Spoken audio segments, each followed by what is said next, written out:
Good morning my dear students, कैसे हैं आप। आज मैं कक्षा 7 में chapter number 6 doctor Vikram Sarabhai के बारे में जानकारी दूंगी। आज मैं एक ऐसे व्यक्तित्व के बारे में बताने जा रही हूँ जिन्हें भारतीय अंतरिक्ष अनुसंधान में जनक की उपाधि दी है। आपने तो यह सुना ही होगा कि चंद्रयान 2 में चंद्रमा पर उतारे जाने वाले रोवर का नाम विक्रम साराभाई रखा गया था। हमारे जीवन को सुविधापूर्ण बनाने में वैज्ञानिकों का प्रमुख योगदान रहा है। प्रस्तुत इकाई में हमें विक्रम साराभाई जैसे अद्भुत व्यक्तित्व से परिचित कराती है, जिन्होंने विज्ञान, प्रौद्योगिकी, शिक्षा, उद्योग, वाणिज्य, व्यवसाय, प्रबंध आदि अनेक क्षेत्रों में देश की प्रगति के लिए उल्लेखनीय कार्य किया। उनके जीवन की घटनाओं से प्रेरित होकर अवलोकन, परीक्षण व परिश्रम से वैज्ञानिक दृष्टिकोण विकसित कर हम भी महान वैज्ञानिक बन सकते हैं और मानव जाति की अनुपम सेवा कर सकते हैं। भारत स्वतंत्र होने के बाद विज्ञान के क्षेत्र में कई वैज्ञानिकों ने महत्वपूर्ण कार्य किए हैं। इनमें से एक डॉक्टर विक्रम साराभाई थे। प्रस्तुत पाठ में डॉक्टर विक्रम साराभाई के जीवन तथा कार्यों का परिचय दिया गया है। एक ऐसे महान वैज्ञानिक थे जब वे मात्र 2 वर्ष के थे, तब गुरुदेव रविंद्रनाथ ठाकुर ने भविष्यवाणी की थी कि यह बालक बड़ा होकर बहुत यशस्वी बनेगा, और उस बालक ने उनकी भविष्यवाणी अपने कर्मों से सच साबित कर डाली।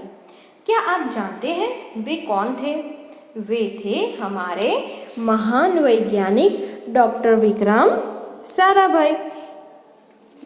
डॉक्टर विक्रम साराभाई का जन्म 12 अगस्त सन 1919 को अहमदाबाद में हुआ था। उनका जन्म कौन से साल में हुआ था?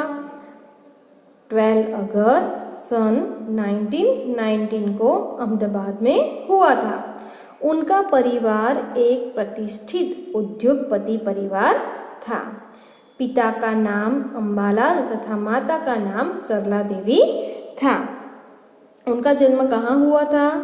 12 अगस्त सन 1919 को अहमदाबाद में हुआ था।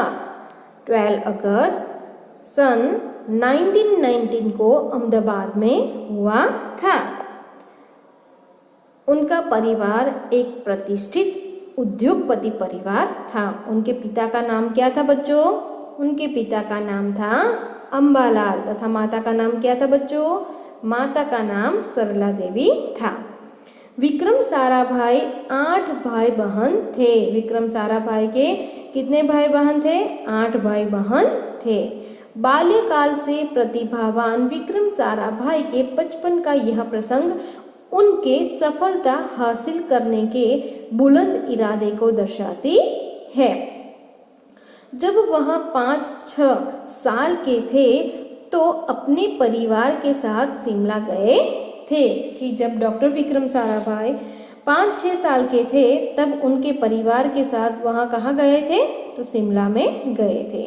शिमला में उनके पिता श्री अंबालाल के नाम ढेरों चिट्ठियाँ आती थी कि उनके पिता जो थे अंबालाल, उनके नाम कई सारे पत्र आते थे। यह देखकर बालक विक्रम ने के मन में भी इच्छा हुई कि उनके नाम भी खूब सारे पत्र आए। कि वे मन ही मन में यह सोच रहे थे कि मेरे पिताजी के नाम पर ढेरों सारे पत्र आते हैं तो मेरे नाम भी आने चाहिए। इसलिए कई लिफाफों पर अपना नाम तथा पता लिखा और डाकघर में डाल आए। कि क्या किया कि डॉक्टर विक्रम साराभाई ने लिफाफों पर यानी कि पत्रों पर अपना नाम लिखा और पता भी यानी कि एड्रेस भी लिखा और जाकर डाकघर में डाल आए। फिर क्या था? उनके नाम पर ढेरों चिट्ठियाँ आने लगी। पिता ने देखा तो उनके मन में बालक विक्रम के इस काम के पीछे के उद्देश्य को जानने की इच्छा हुई। असलियत मालूम होने पर उन्हें हंसी आई, लेकिन सफलता पाने की इच्छा जानकर अच्छा भी लगा। जब वह 8 साल के थे तो साइकिल पर विभिन्न कलाबाजियां करते और लोगों को अचंभित कर देते। उन्हें साहसिक कारनामे प्रिय थे।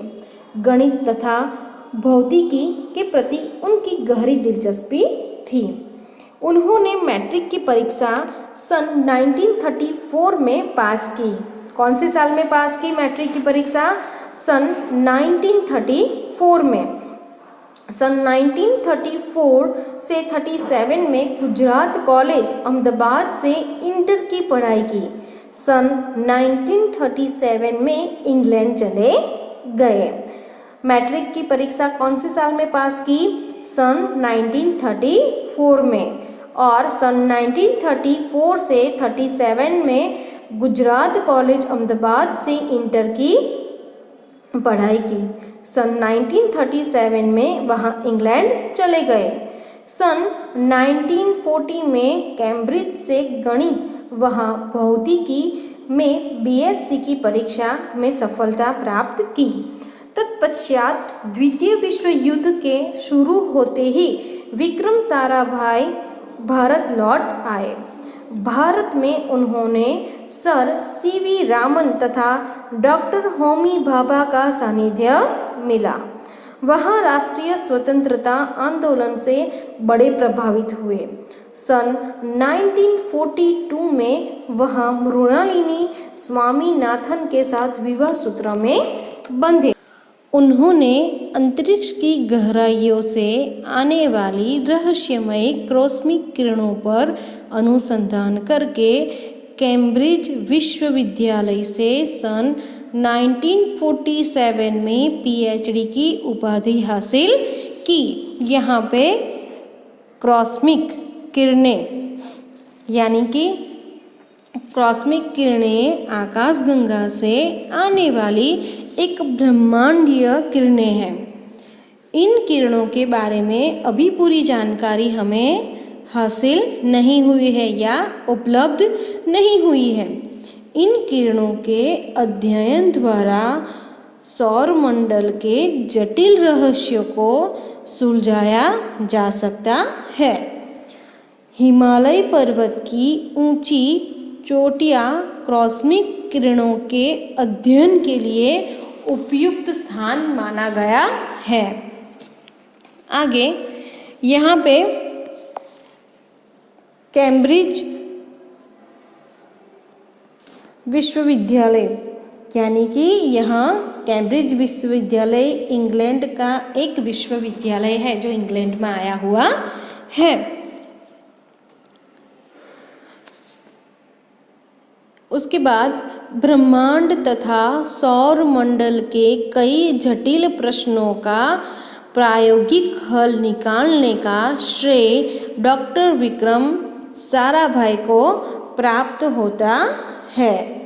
यहाँ पर जटिल शब्द दिया गया है।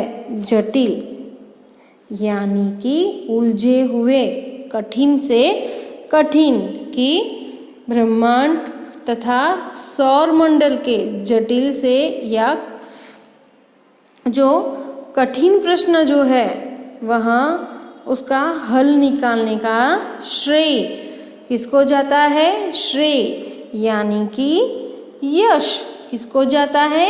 डॉक्टर विक्रम साराभाई को प्राप्त होता है। यह उन्हीं का सुझाव था कि कॉस्मिक किरणों पर प्रयोग के लिए हिमालय की ऊंची चोटियाँ सर्वाधिक उपयुक्त व अनुकूल होगी। इसलिए भारत सरकार ने गुलमर्ग में वैज्ञानिक उपकरणों से लैस एक प्रयोगशाला स्थापित की। यहाँ पर उपयुक्त शब्द दिया गया है। उपयुक्त यानी कि ठीक या उपयोगी।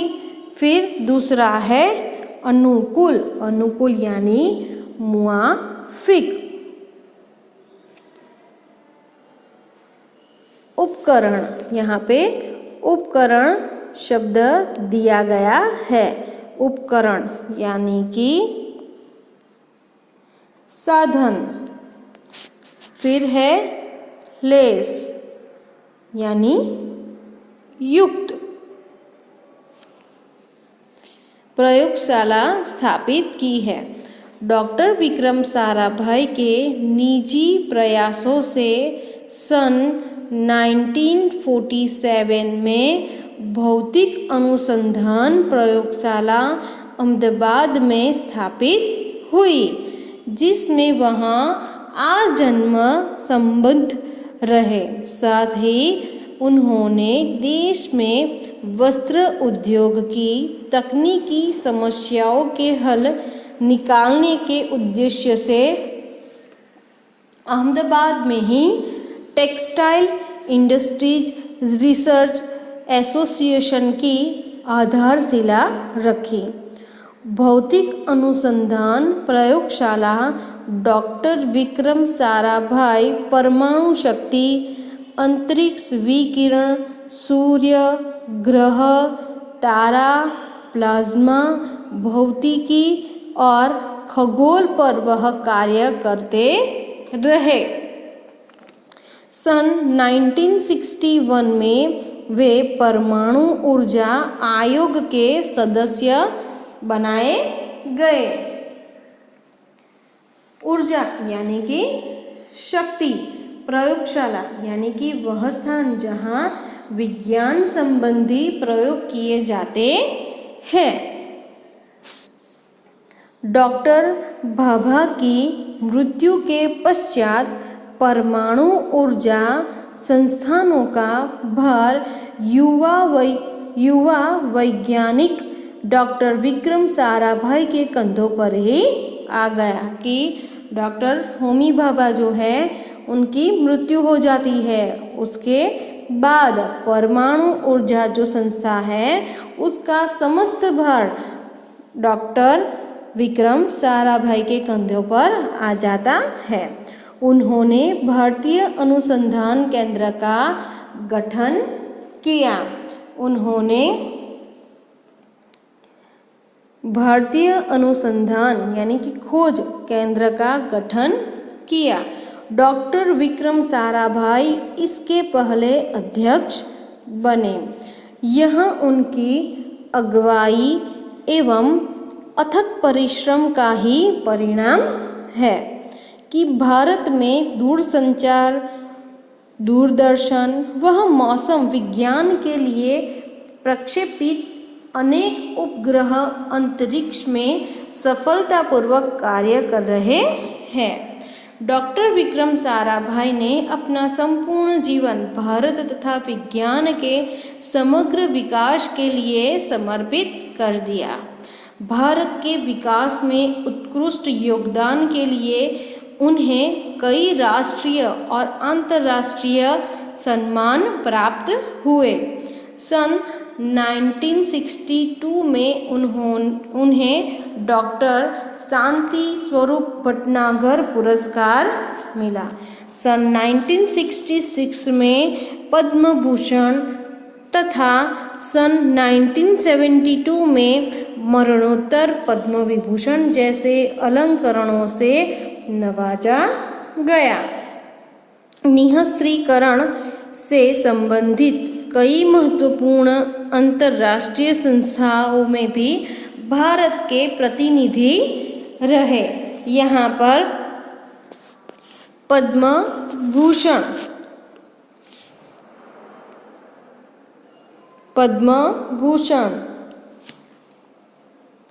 फिर पद्म विभूषण, पद्म विभूषण,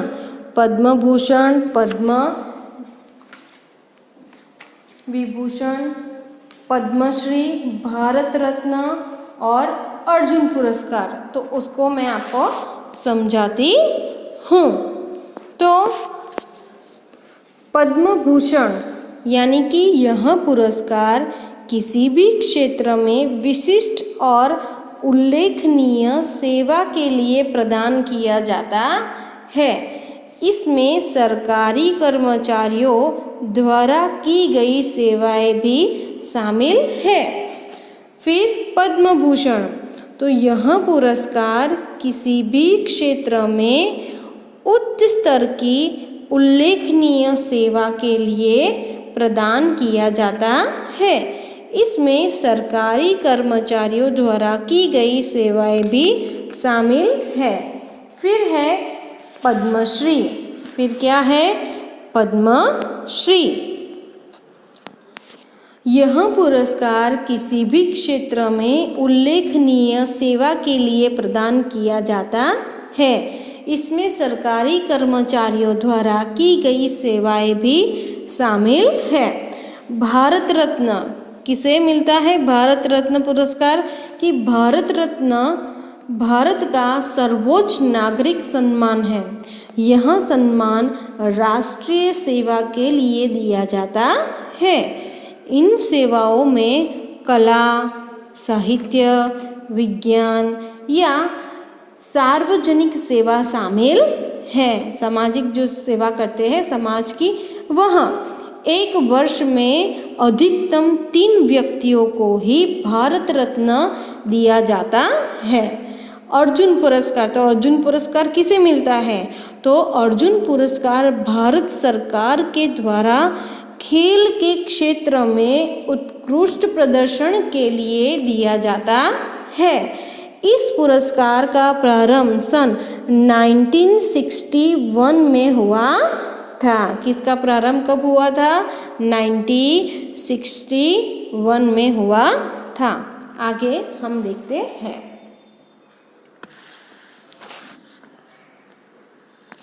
डॉक्टर विक्रम साराभाई सन 1966 में international council of scientific union के सदस्य रहे।